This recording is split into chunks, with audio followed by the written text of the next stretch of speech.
The following is going to contain references to human sexual anatomy. So if you've got kids around and you don't want them to hear that, then you've been warned.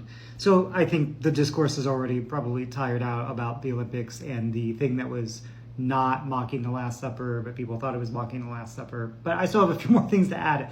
So it's interesting to note that in the first centuries of Christianity, they used to shape baptismal fonts or baths purposefully in the shape of a vulva.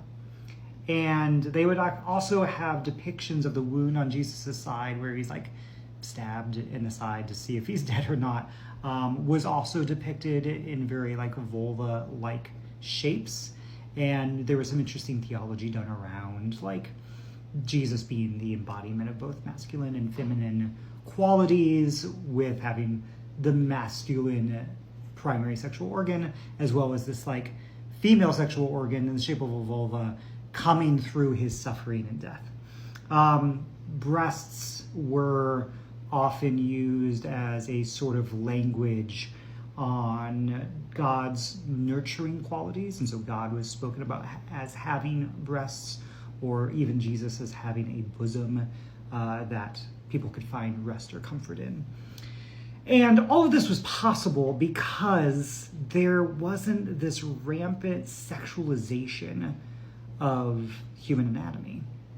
And in the category of every accusation is a confession, evangelical Christians have this like sort of obsessive behavior on taking any sort of physical quality and sexualizing it. So if you talk to a non-affirming evangelical Christian about LGBTQ people, specifically just homosexuality, gay and lesbian and bi folks, they will immediately jump to talking about sex, even though if you actually talk to just normal everyday LGBTQ folks, they're not constantly thinking about sex any more than a hetero person is.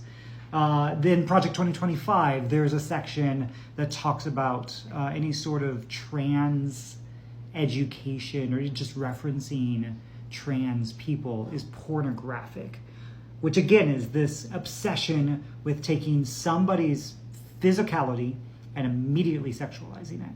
Whereas the trans people I know aren't like sexualizing every single moment of their existence.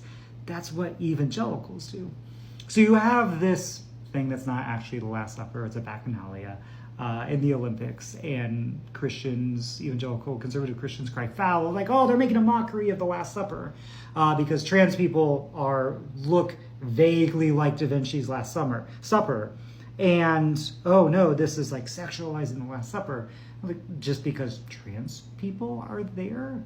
Like, I imagine the sort of Venetian folks that Da Vinci had when he was painting the Last Supper would be wearing, things that modern folks would consider feminine clothing, or somehow gender transgressive clothing compared to modern standards.